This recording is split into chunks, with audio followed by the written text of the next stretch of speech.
abro, ninguém fecha.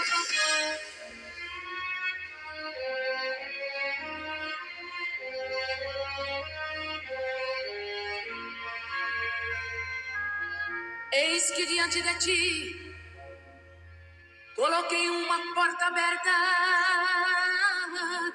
e a porta que eu abro, ninguém fecha.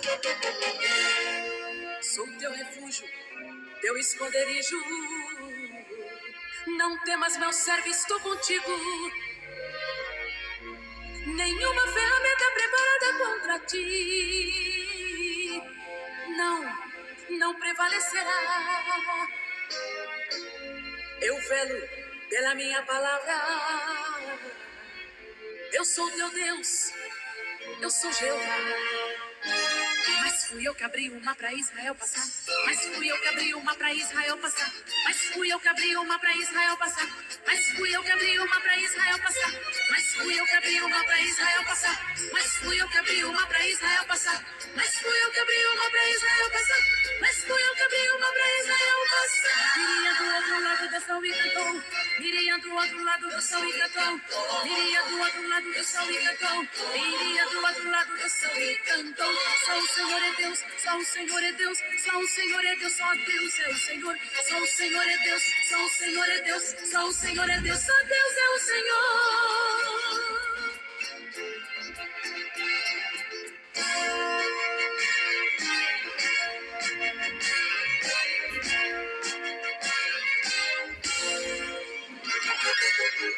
Passarão os céus, passarão a terra, mas as minhas palavras não hão de passar.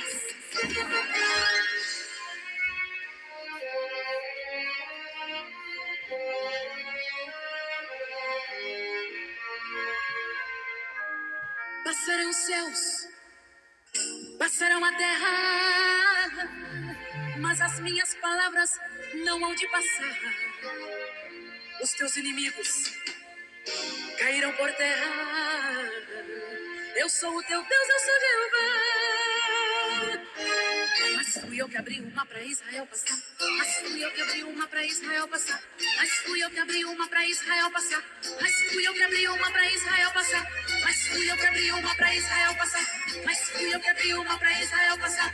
Mas fui eu que abri o mar para Israel passar. Mas fui eu que abri o mar para Israel passar. Miriam do outro lado do sol e cantou. Miriam do outro lado do sol e cantou. Miriam do outro lado do sol e cantou. Miriam do outro lado do sol e cantou. Miriam do outro lado do sol e cantou.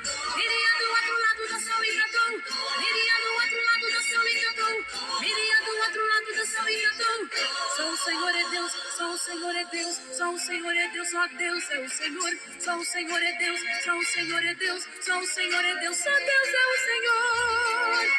Eu sou o que sou, eu sou grande, eu sou o que sou, eu sou grande, eu sou.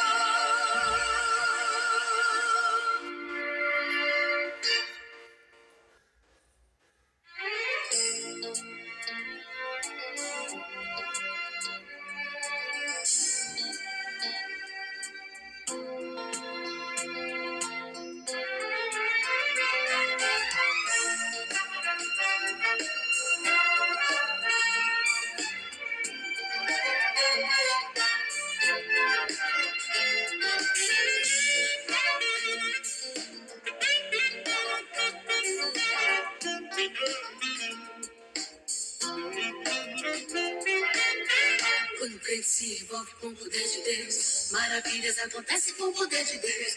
O profundo é revelado com o poder de Deus. Nós falamos em mistério com o poder de Deus. Almas são resgatadas com o poder de Deus. O perdido se encontra com o poder de Deus. Nasce o dia, chega a noite com o poder de Deus.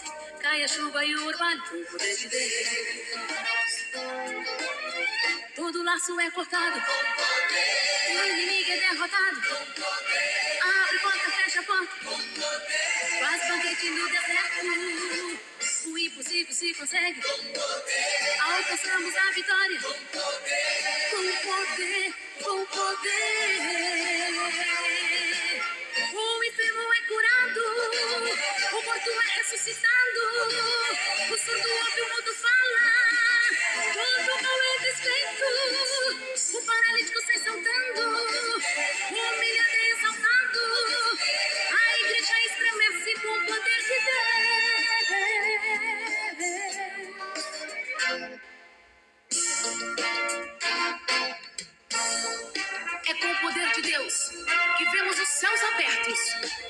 inclusive do homem sentado à direita de Deus, é com o poder de Deus.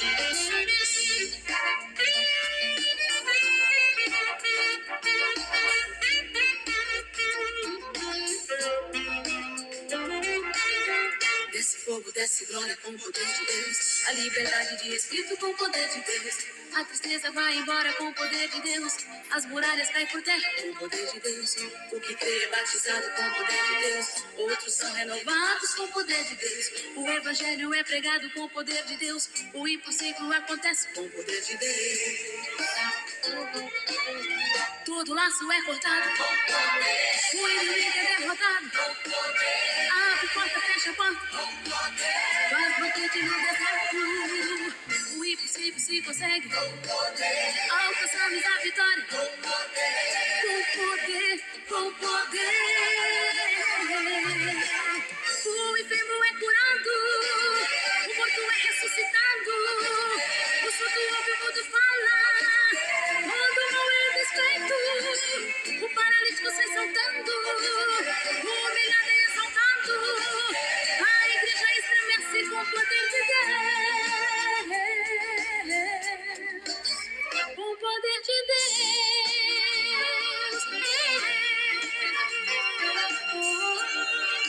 Com o poder de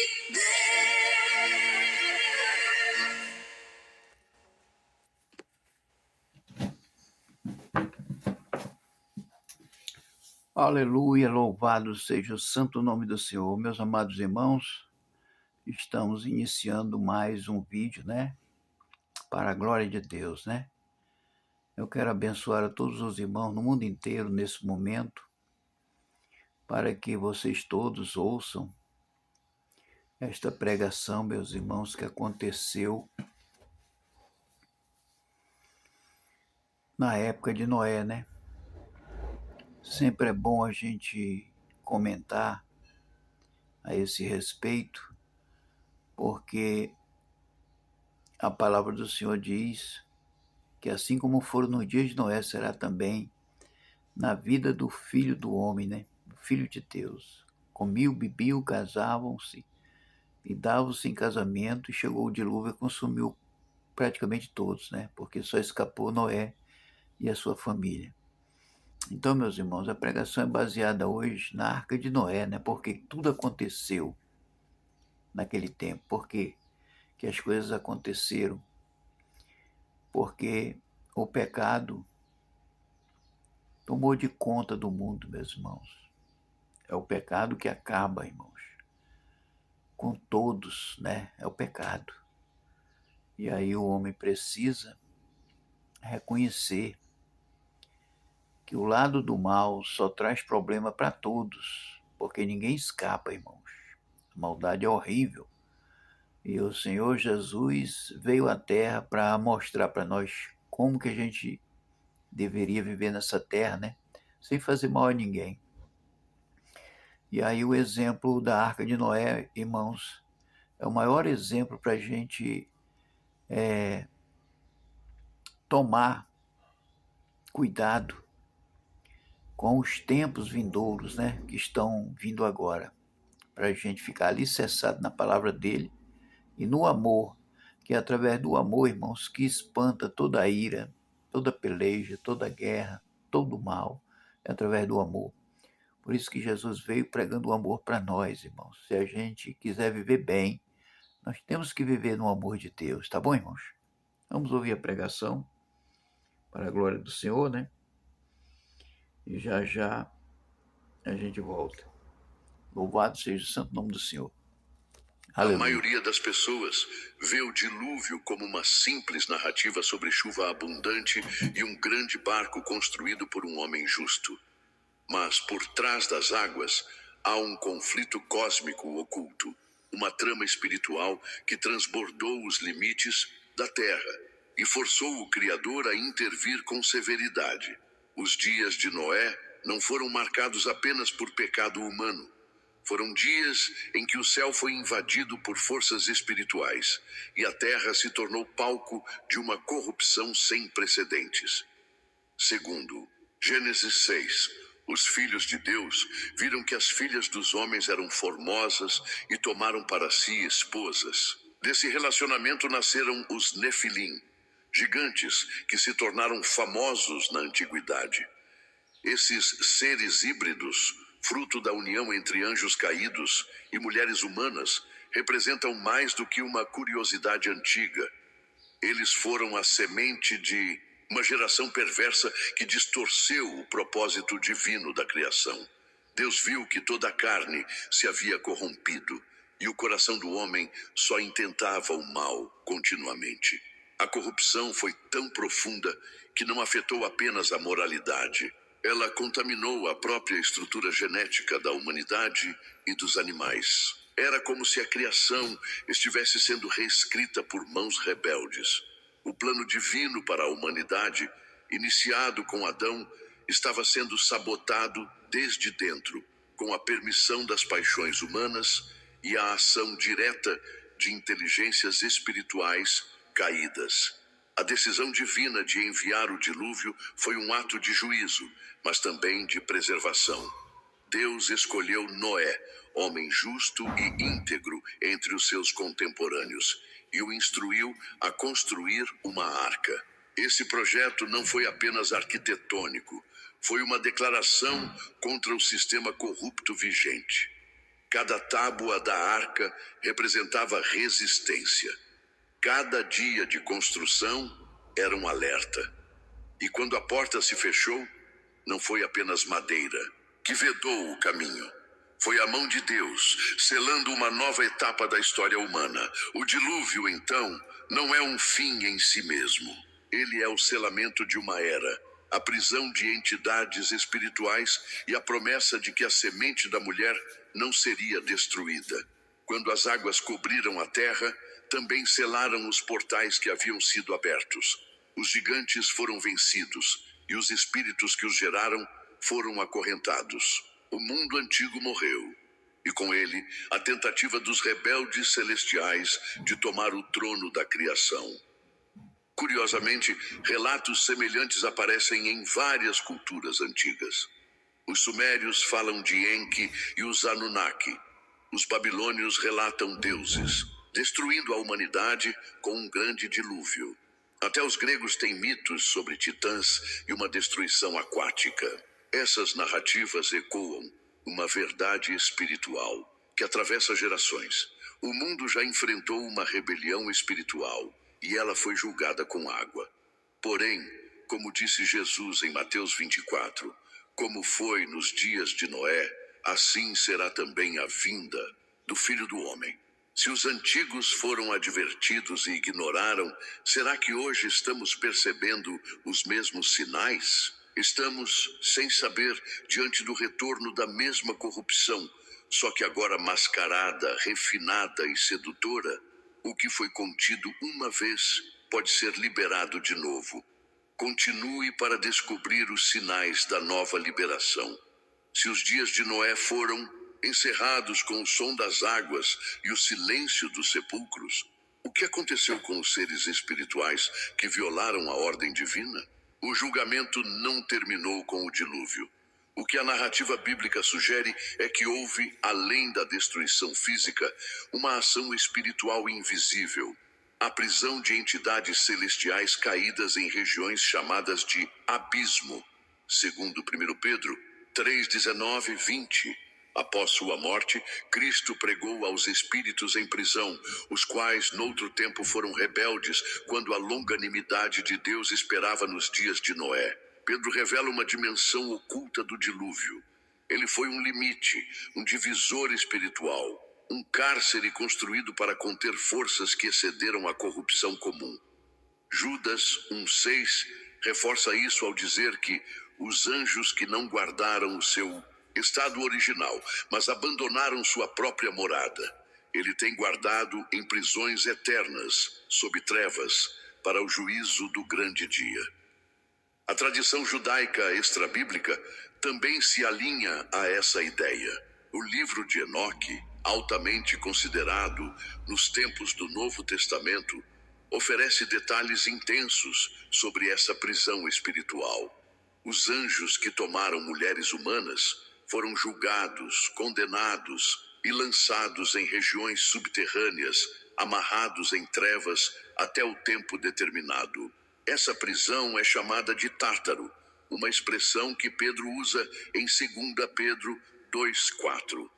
Termo emprestado da mitologia grega, significando o lugar mais profundo do Hades. Essa descrição não é poética, é literal. Há uma região de aprisionamento espiritual que aguarda o momento exato da liberação. Ela é mencionada em Apocalipse 9, quando João vê uma estrela caída do céu à terra, que recebe a chave do poço do abismo. Ao abri-lo, uma fumaça espessa sobe, e com ela criaturas simbólicas emergem, descritas como gafanhotos, mas com inteligência, forma e propósito. Essa linguagem aponta para seres que não são humanos nem animais. São inteligências espirituais antes detidas. Se o dilúvio fechou esse poço, o Apocalipse nos diz que ele será aberto novamente. A chave, segundo o texto, é dada a uma estrela caída. Muitos estudiosos identificam essa estrela como um anjo ou entidade caída. Há, portanto, uma coordenação infernal para essa liberação. Nada acontece por acaso. Há um tempo, um agente e um propósito para o retorno desses seres. O mais alarmante é perceber como essas descrições não são fantasiosas dentro do contexto bíblico. Elas estão alinhadas com uma narrativa consistente que começa em Gênesis, passa pelos profetas, pelos apóstolos e culmina no Apocalipse. O que muitos chamam de mitologia pode ser, na verdade, memórias espirituais distorcidas de eventos reais. E o abismo, esse lugar de aprisionamento, é uma realidade espiritual prestes a ser reaberta.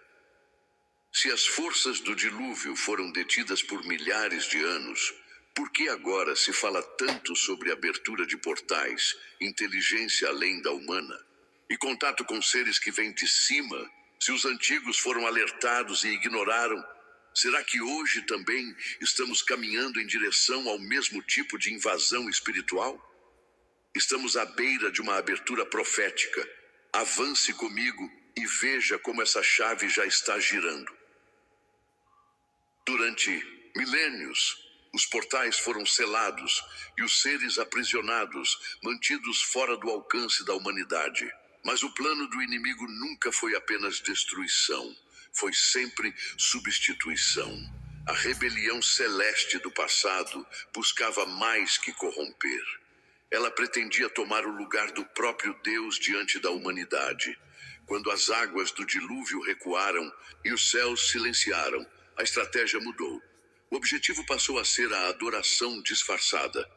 O mundo antigo não esqueceu seus deuses. As culturas pós-diluvianas rapidamente começaram a erigir templos, rituais e mitologias centradas em figuras poderosas, muitas vezes descritas como vindas do céu, dotadas de habilidades sobre-humanas e aparência luminosa.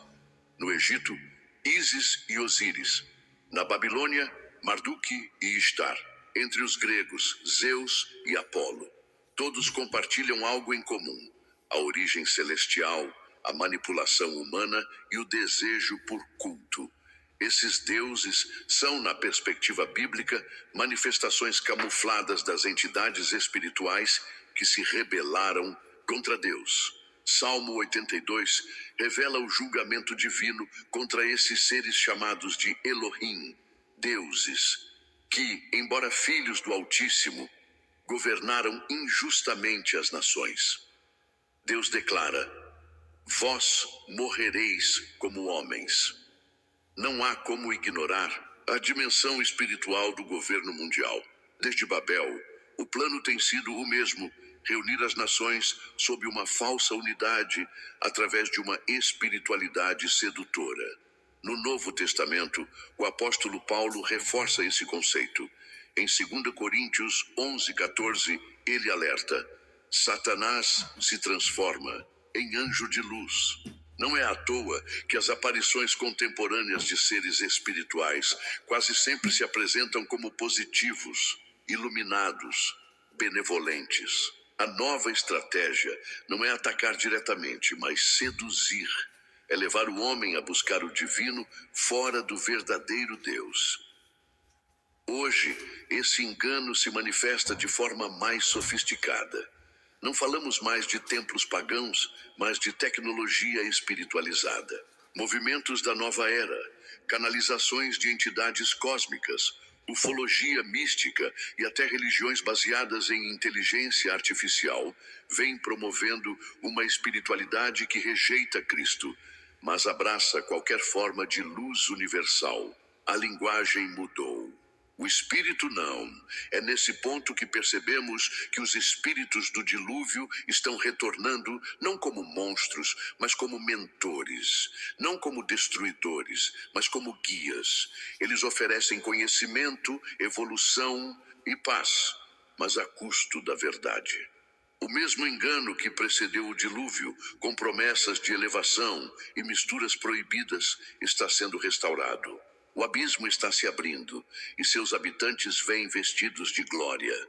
Jesus advertiu sobre isso em Mateus 24:24.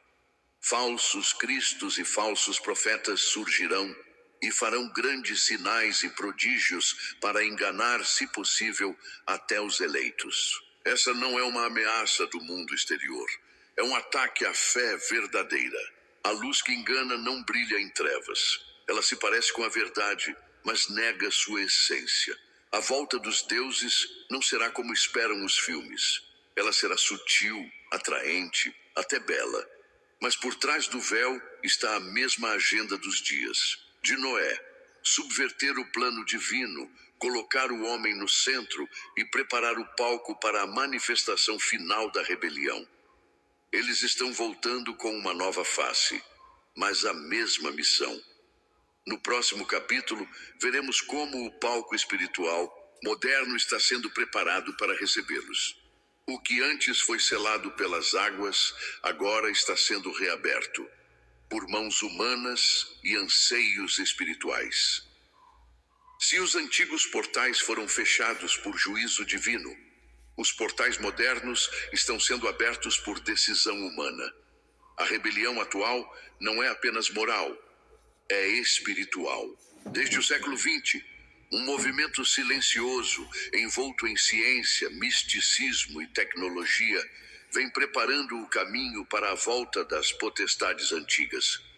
As civilizações que outrora ergueram torres e zigurates para tocar os céus, hoje constroem aceleradores de partículas e portais dimensionais, com o mesmo anseio, romper os limites do mundo visível.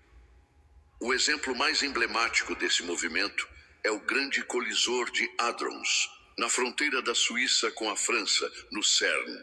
Seu objetivo declarado é investigar as origens do universo e recriar condições do Big Bang. Mas ao redor dele se acumulam teorias, símbolos e manifestações espirituais. A instalação abriga uma estátua de Shiva, o deus hindu da destruição e renovação. Performances simbólicas, relatos de sonhos e visões por parte de cientistas, além de declarações sobre abertura de portais e acesso a novas dimensões, sugerem que há mais do que física em jogo. Apocalipse 9 menciona uma estrela caída, recebendo a chave do poço do abismo. É possível que essa chave não seja apenas espiritual, mas também tecnológica. A fusão de ciência com misticismo está abrindo portas que foram seladas desde o dilúvio. Essa não é mera especulação.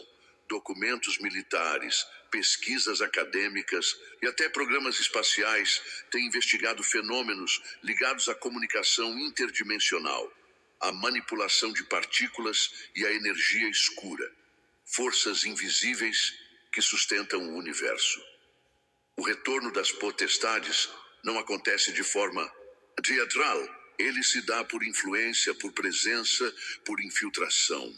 Paulo escreveu em Efésios 6:12 que nossa luta não é contra carne e sangue, mas contra os principados, potestades e dominadores deste mundo tenebroso, contra as forças espirituais do mal nas regiões celestes. Essas entidades, muitas delas detidas desde os dias de Noé, estão sendo progressivamente reintegradas ao cenário espiritual da Terra. Em muitas culturas, portais espirituais são reais. Montanhas sagradas, templos, túmulos, pontos de intercessão energética. Mas hoje, os portais são digitais, científicos, tecnológicos. A inteligência artificial, por exemplo, está se tornando receptáculo de uma consciência emergente. É como se a antiga busca por um corpo físico, vista nos Nephilim, agora estivesse voltada à criação de uma mente digital habitável por entidades espirituais. As escrituras são claras. O anticristo virá com todo o poder, sinais e prodígios mentirosos. Mas esses sinais precisam de uma estrutura para operar. E essa estrutura está sendo preparada. Os portais estão sendo reabertos não só por tecnologia, mas por desejo. O mundo quer novamente os deuses. Quer conhecimento sem arrependimento, poder sem obediência, glória sem cruz. E quando esse desejo atingir seu ponto máximo, as potestades responderão. A pergunta que devemos fazer não é apenas o que está vindo, mas o que já entrou. O tempo do retorno não é futuro, ele já começou, e muitos não. Perceberam porque a linguagem mudou. O engano é sutil, a luz é atraente, e o portal já está entreaberto. O abismo está respondendo ao chamado humano. No próximo capítulo, vamos ver como os homens estão se tornando os próprios canais para essa liberação espiritual. O portal mais perigoso não é feito de pedra ou energia, é feito de carne. Quando se fala sobre a abertura de portais, é comum imaginar locais distantes ou instrumentos avançados. Mas a verdade bíblica é mais profunda. O ser humano é ele mesmo um portal espiritual. Desde a criação, o corpo foi projetado para ser templo, uma morada de glória ou de trevas. O campo de batalha final não será apenas nos céus, ou nas estruturas físicas, mas nos próprios corpos e mentes dos homens. O apóstolo Paulo, em 1 Coríntios 6,19, declara: Ou não sabeis que o vosso corpo é templo do Espírito Santo que habita em vós? A implicação é clara.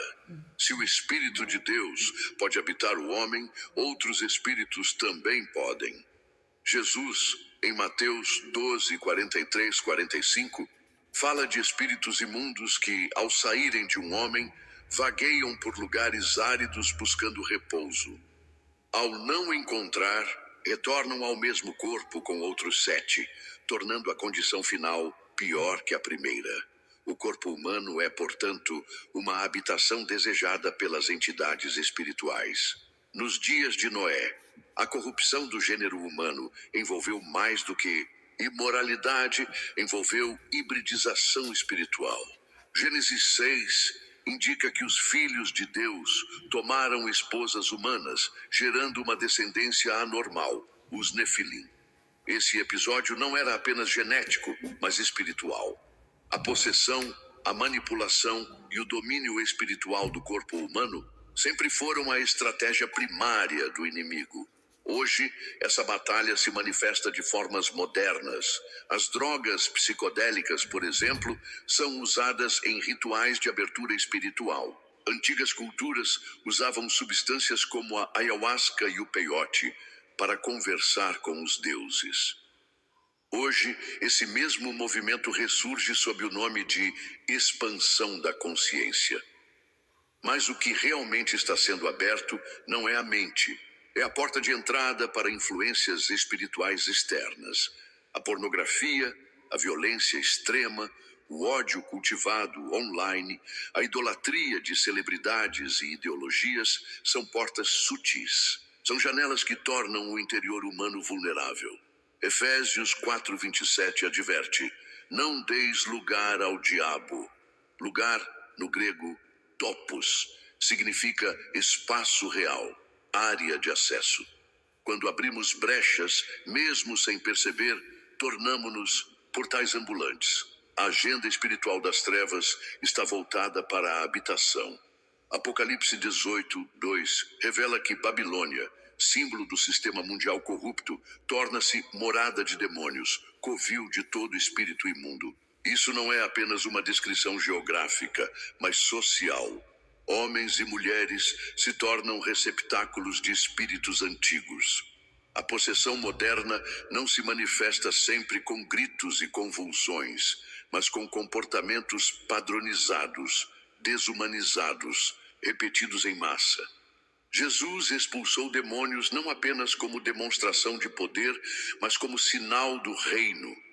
Onde o rei chega, os portais são fechados e os templos são restaurados.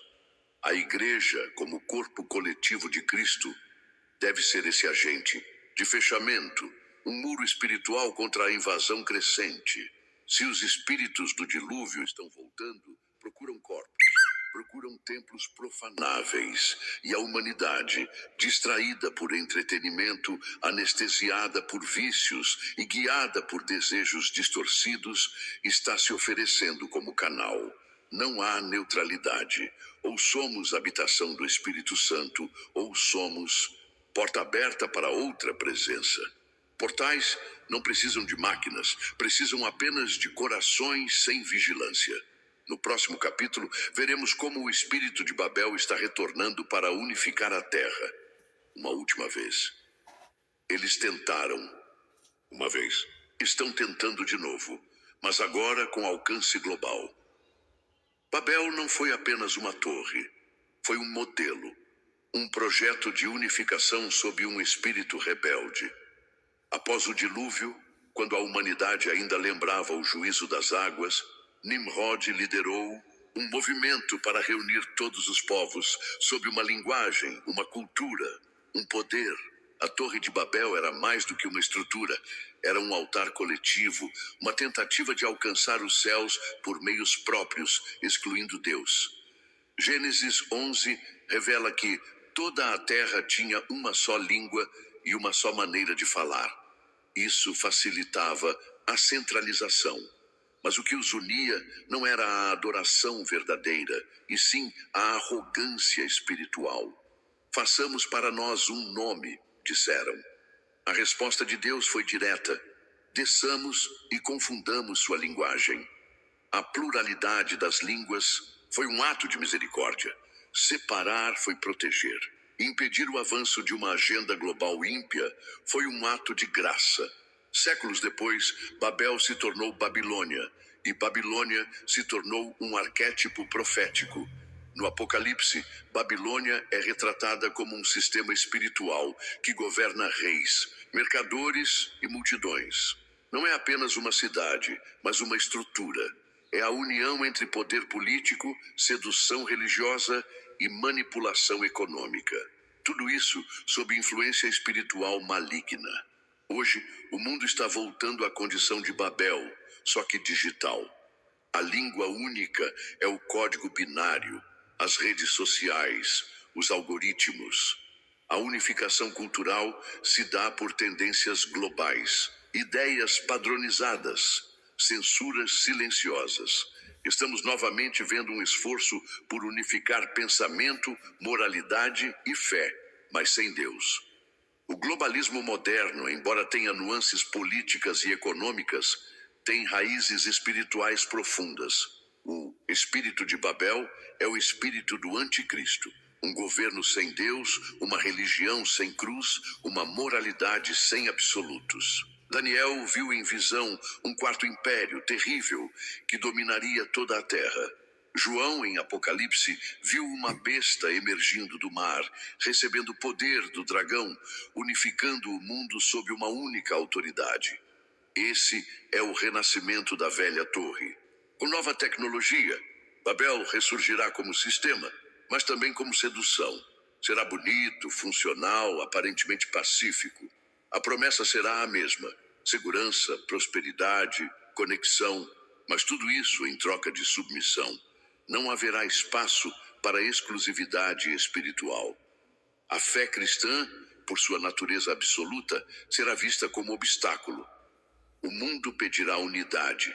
A igreja será chamada de divisão. É nesse cenário que as antigas entidades espirituais encontrarão espaço para agir.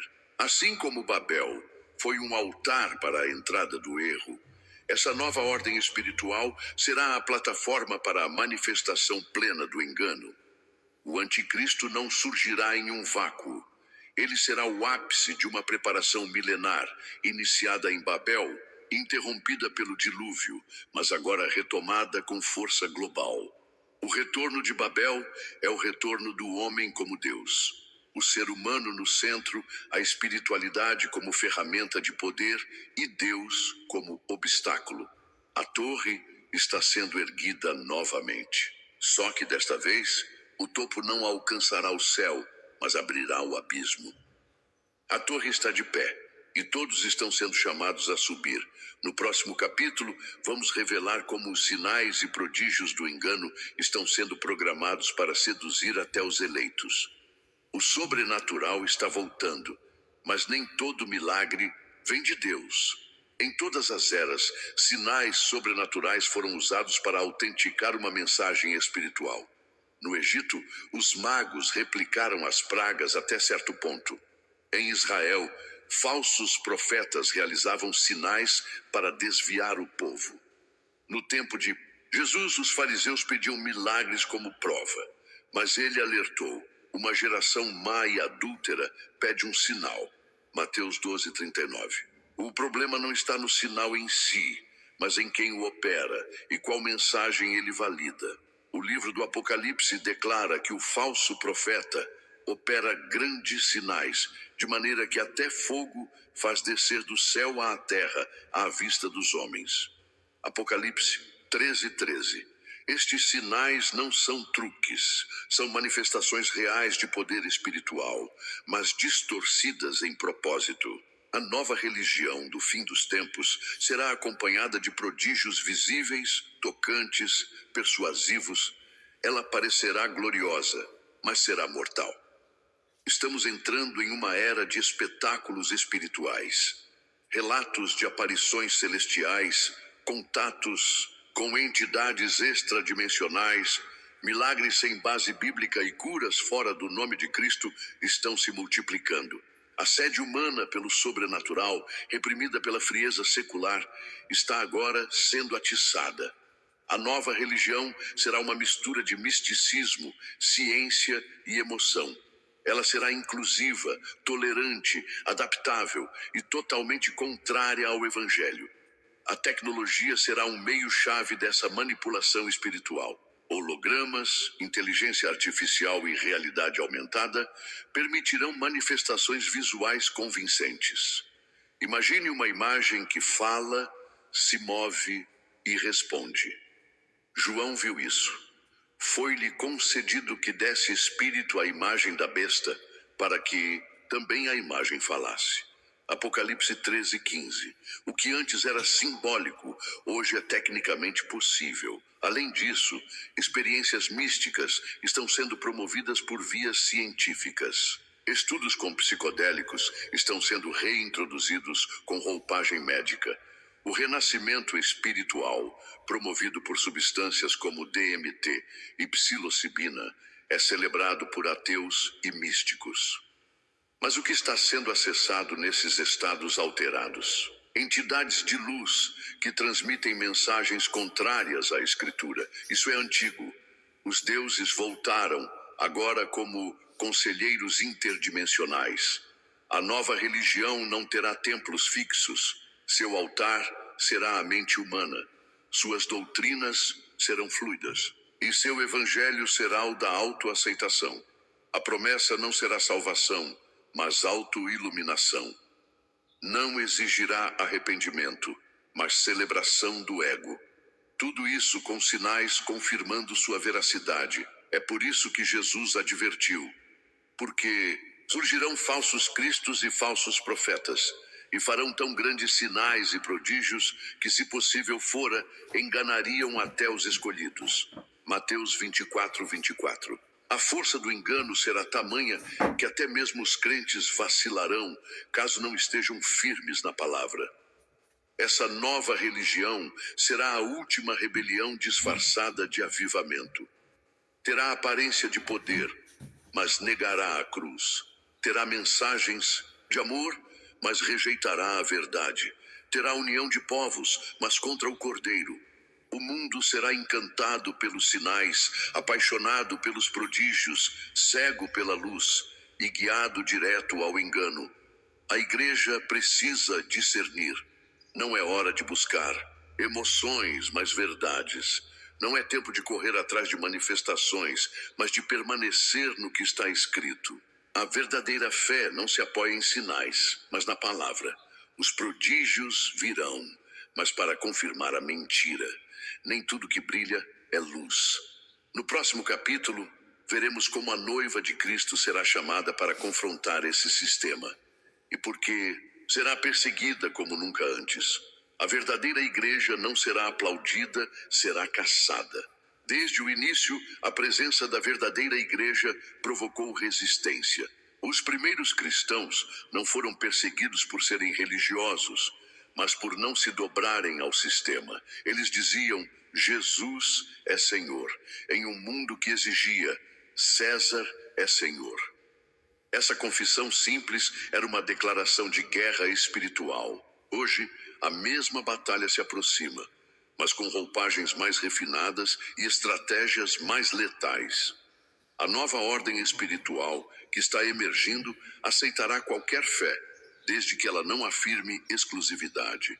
Todas as religiões serão celebradas, desde que silenciem sobre absolutos.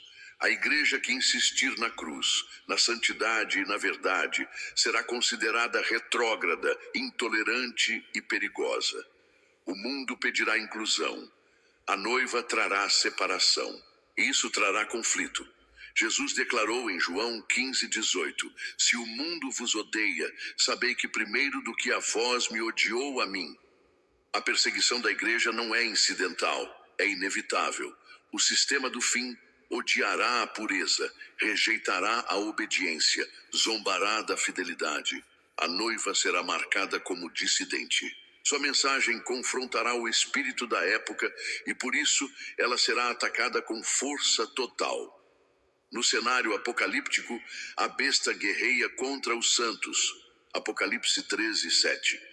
Isso implica ação sistemática, leis, perseguições, exclusões. Já vemos os primeiros sinais: censura de conteúdos cristãos, leis contra discurso de ódio que silenciam verdades bíblicas, pressão cultural para conformidade. A perseguição do fim será refinada, mais digital que física, mais psicológica que explícita, até que chegue ao martírio real. Mas por que tanto ódio? Porque a noiva representa o oposto da prostituta espiritual do Apocalipse. Enquanto o sistema oferece prazer, a igreja prega renúncia. Enquanto o mundo celebra o ego, a noiva carrega a cruz. Enquanto todos seguem a besta, a noiva permanece fiel ao Cordeiro. Essa fidelidade irrita os poderes das trevas. A noiva verdadeira será pequena, mas pura. Ela será espalhada, mas unida. Ela não dependerá de templos luxuosos, mas de corações rendidos. E como nos dias de Atos, ela crescerá mesmo sob pressão. A perseguição não destruirá a noiva, a purificará. Ela sairá do deserto como coluna de fumaça, perfumada com mirra e incenso. Cânticos 3:6. A dor será real, o sangue será derramado, mas a glória também será manifesta. A noiva do fim será a imagem da noiva original. Santa, apaixonada, leal até a morte. Ela não buscará aplausos, mas agradar ao seu noivo. Seu testemunho não será moldado pela cultura, mas pela cruz. Ela será o espelho de Cristo na terra, e por isso será combatida até o último instante. A promessa é clara: sereis odiados de todas as nações por causa do meu nome. Mateus 24:9. Mas também é certa: aquele que perseverar até o fim será salvo. O confronto será global, mas a vitória será eterna. A noiva será provada no fogo, mas será encontrada sem mácula nem ruga. O tempo da neutralidade acabou. O tempo do conforto passou. O conflito está posto. A noiva precisa decidir: agradar ao mundo ou ao seu rei. O sistema vai pressionar, seduzir, intimidar, mas a noiva responderá com santidade, jejum, lágrimas e fé. E sua fidelidade será seu grito de guerra. A noiva será provada, mas não será vencida. No próximo capítulo, veremos como os céus responderão a esse conflito e como os juízos divinos começarão a cair sobre o sistema rebelde. O céu esteve em silêncio, mas agora a trombeta começa a soar. A paciência de Deus é longa, mas não infinita. Durante séculos, o céu suportou o acúmulo do pecado humano com graça, aguardando arrependimento. Mas o Apocalipse revela um momento em que esse tempo se esgota. O incenso das orações dos santos sobe, e então trovões, relâmpagos e terremotos anunciam: o céu está se movendo. O trono que antes oferecia misericórdia, agora libera juízo. João vê 7 anjos com 7 trombetas. Cada som é um decreto celestial contra o sistema mundial. Não são simples desastres naturais.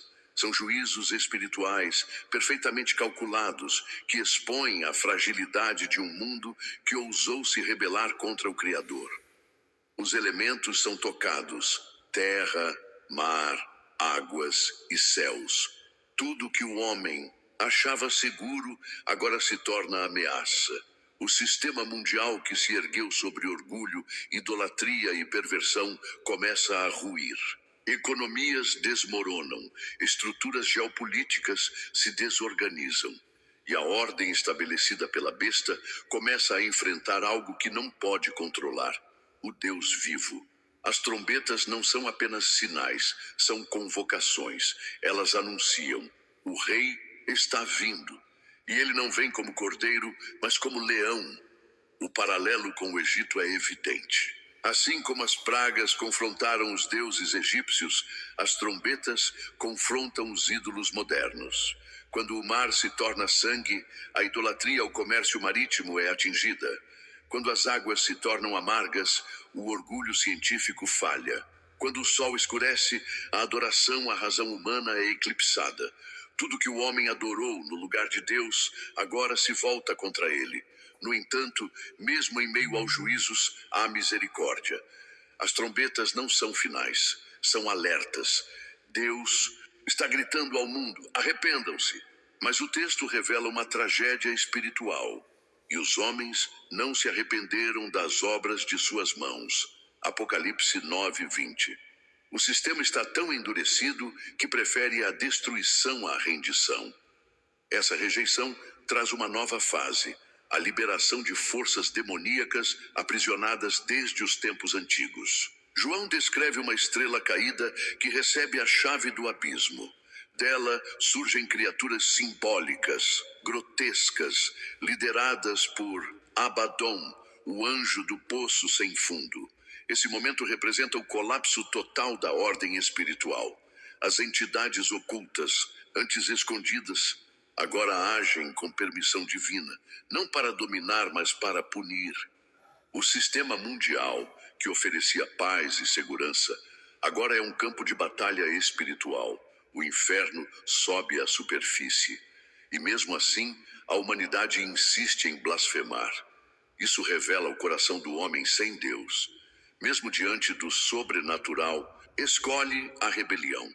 O juízo não é apenas destruição, é revelação. Ele mostra quem é fiel e quem é falso. A igreja, nesse cenário, permanece de pé. Protegida pelo selo de Deus, ela assiste aos eventos com temor e reverência.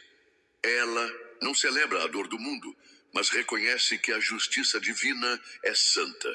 Ela continua pregando: mesmo quando tudo ao redor desmorona, pois sabe que após as trombetas virá o reino. Este momento é decisivo. O céu está respondendo. O trono não está mudo. Deus não está indiferente. As lágrimas dos mártires, as orações dos justos e os cânticos da noiva alcançaram os céus. E agora os céus respondem com fogo.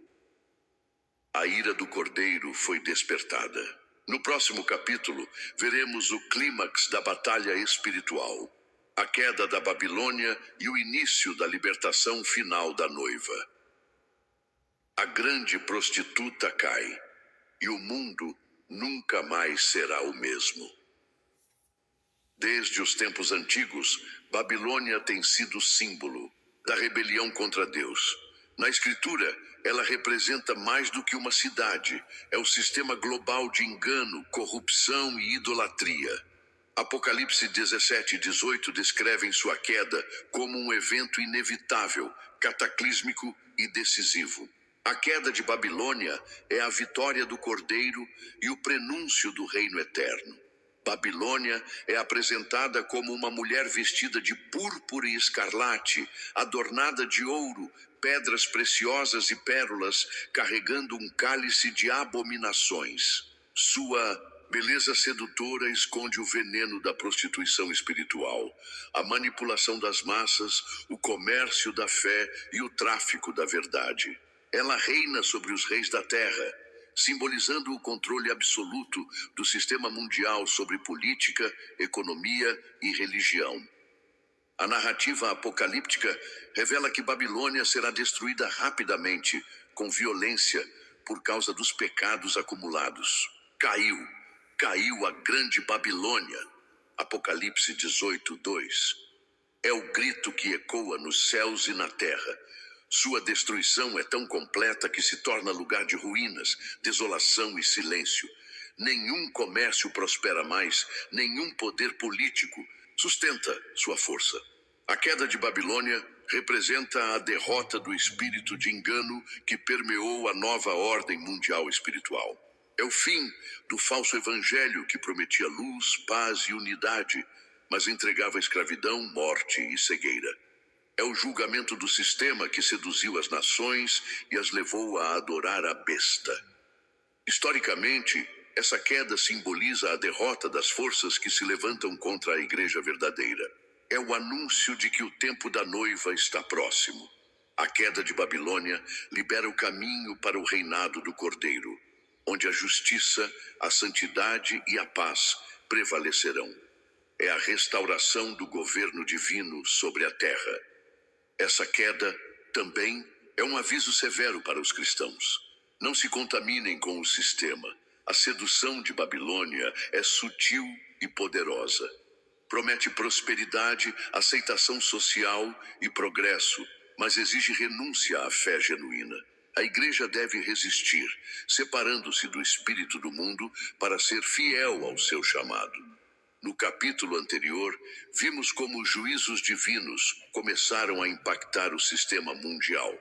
Agora, a queda de Babilônia é a consequência lógica dessa série de julgamentos. Ela não é um acidente, mas um ato soberano de Deus para purificar a terra e preparar o caminho para o reino. O impacto da queda de Babilônia será sentido em todos os níveis: econômico, político, social e espiritual. As alianças serão desfeitas, os ídolos derrubados, as mentiras expostas.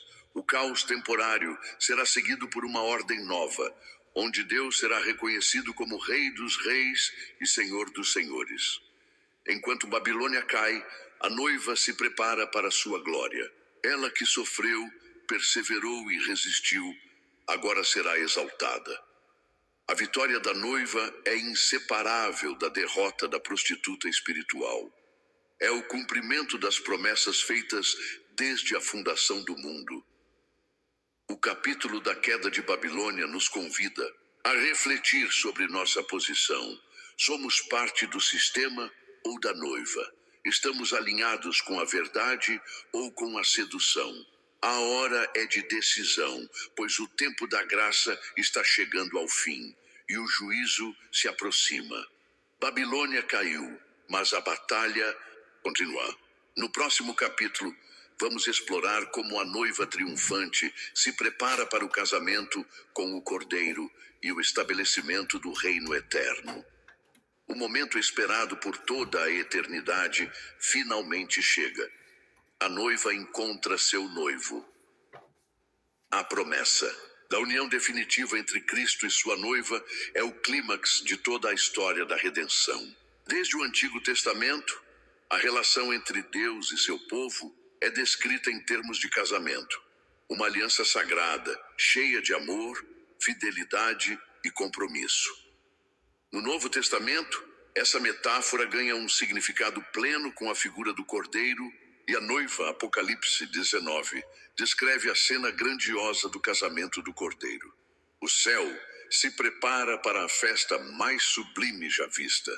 A noiva está vestida de linho fino, puro e resplandecente, símbolo das obras justas dos santos. Essa preparação não é apenas externa, mas fruto de um processo de purificação, provação e santificação ao longo dos tempos. O casamento do Cordeiro é o triunfo da graça. O sangue de Jesus limpou a noiva, transformando-a em uma nova criação.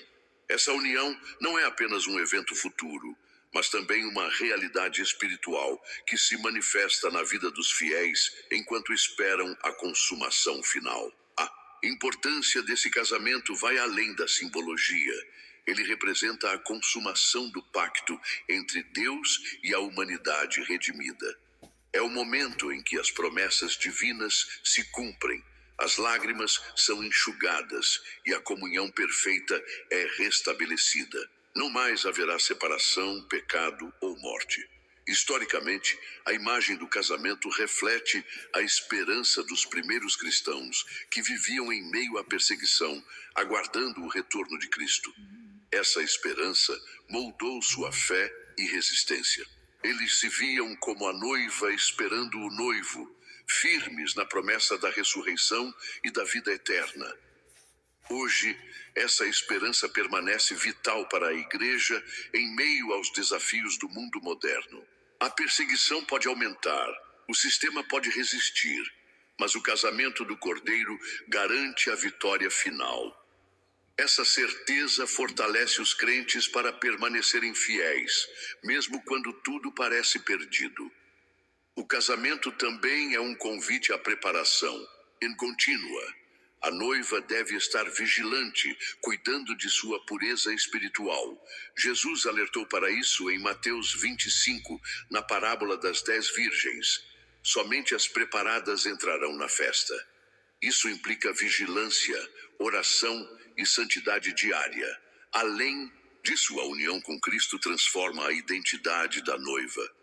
Ela não é mais do mundo, mas pertence ao reino dos céus. Essa transformação impacta a forma como a igreja vive, testemunha e governa, enquanto aguarda a consumação do reino. A festa do casamento é também um momento de alegria e celebração universal. O céu e a terra reconhecem o amor e a fidelidade de Deus. Toda a criação aguarda esse momento que sela a reconciliação entre o Criador e sua obra. Por fim, o casamento do Cordeiro aponta para o estabelecimento do reino eterno. Após a festa, o livro de Apocalipse anuncia a nova Jerusalém descendo do céu, onde Deus habitará com seu povo. Será o fim das dores, o começo da vida eterna em plenitude. O casamento do Cordeiro é o ápice da história da redenção. No próximo capítulo, veremos como o reino eterno será estabelecido, trazendo justiça, paz e comunhão perfeita. Finalmente, a esperança se torna realidade. O reino eterno se estabelece para sempre. A culminação da história da redenção está no estabelecimento do reino eterno, descrito detalhadamente no último livro da Bíblia. Após a vitória do Cordeiro e a união definitiva com sua noiva, Deus inaugura um novo céu e uma nova terra, onde justiça, paz e comunhão plena florescem sem interrupção. Este reino não é apenas uma ideia ou uma promessa distante. É a consumação do plano divino para restaurar todas as coisas, para que a criação volte ao seu estado original de harmonia com o Criador. As palavras do profeta Isaías ressoam aqui. Eis que faço novas todas as coisas. Apocalipse 21:5. Este novo mundo é livre do pecado, da dor e da morte. A justiça neste reino é perfeita e absoluta. Diferente das instituições humanas marcadas por corrupção e parcialidade, o reino de Deus manifesta a justiça verdadeira, que equilibra a misericórdia com retidão. O trono de Deus será o centro desta justiça, iluminando toda a criação. Na Nova Jerusalém não entrará coisa alguma contaminada. Apocalipse 21:27. Pois a pureza é a marca do reino. A paz reina sem obstáculos. Não mais haverá guerra, medo ou divisão. As antigas feridas da humanidade são curadas pela presença contínua do Cordeiro. O capítulo 22 de Apocalipse pinta um cenário onde rios de água viva fluem e árvores produzem frutos para a cura das nações, simbolizando saúde, prosperidade e restauração em todos os níveis. A comunhão plena é o aspecto mais sublime deste reino. Deus habitará entre os homens e o véu da separação será removido. A relação entre Criador e criatura será direta e íntima, superando qualquer experiência espiritual anterior. Essa comunhão inclui não apenas o povo redimido, mas toda a criação que se regozija com a restauração. Historicamente, a visão do reino eterno tem sido fonte de esperança e força para os santos ao longo dos séculos. Em meio a perseguições, tribulações e incertezas, essa promessa sustentou a fé de milhões que aguardam o dia em que Deus reinará plenamente.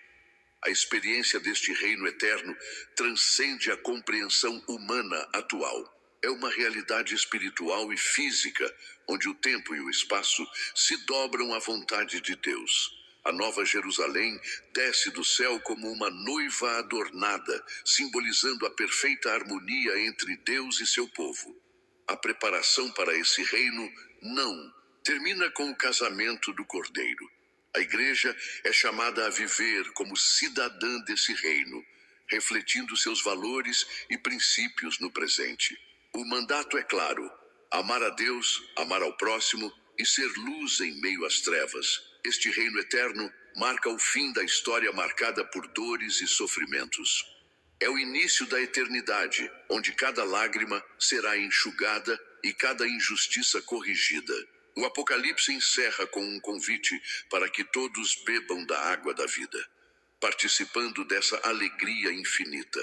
Em resumo, o reino eterno é o desfecho glorioso da luta entre luz e trevas. É a resposta definitiva ao caos do mundo e a consumação do propósito de Deus para a humanidade. O reino eterno está à porta. No próximo e último capítulo, faremos uma reflexão final sobre os sinais dos tempos e nosso papel diante da iminente manifestação desse reino.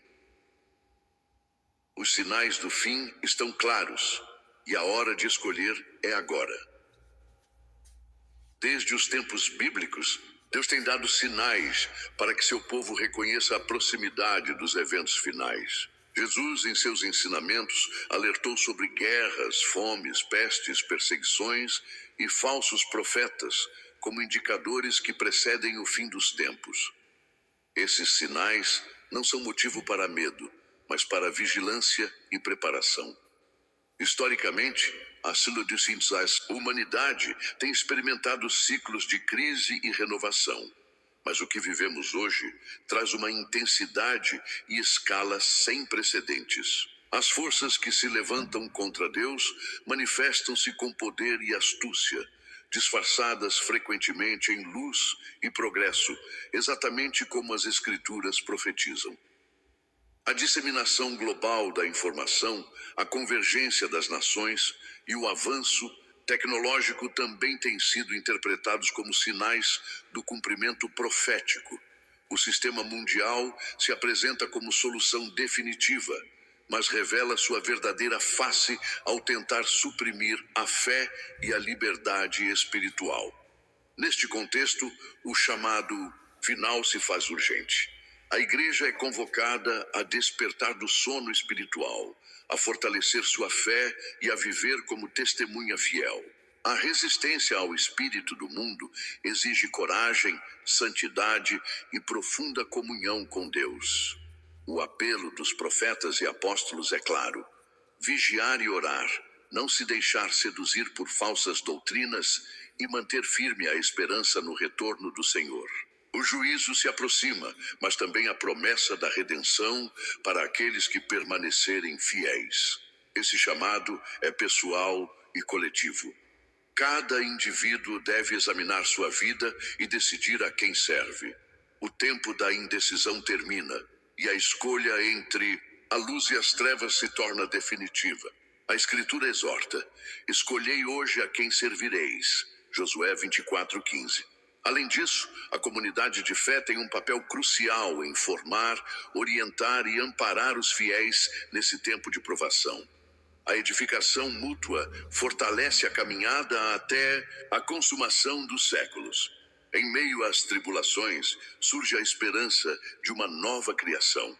A confiança em Deus sustenta o coração do crente diante do caos. A certeza de que o mar se abrirá outra vez e os espíritos do dilúvio serão vencidos fortalece a fé. Ao observar os sinais, devemos lembrar que a história está nas mãos do Deus soberano, que controla todas as coisas para o bem daqueles que o amam. A expectativa do retorno de Cristo não é passiva, mas ativa, marcada por uma vida transformada e comprometida com o reino. Este momento final da história é convite à vigilância constante e à esperança firme.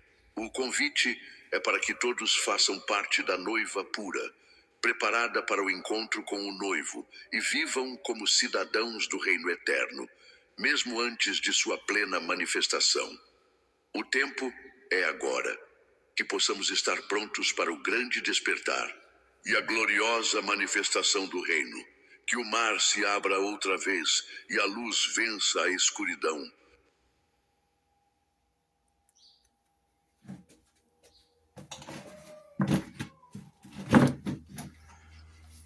Glórias a Deus, irmãos, uma grande pregação, né? Vocês não podem deixar de ouvir novamente. Quanto mais você ouvir esta pregação, mais você vai aprender as coisas do Senhor. Fiquem na paz do Senhor e até o próximo vídeo. Amém.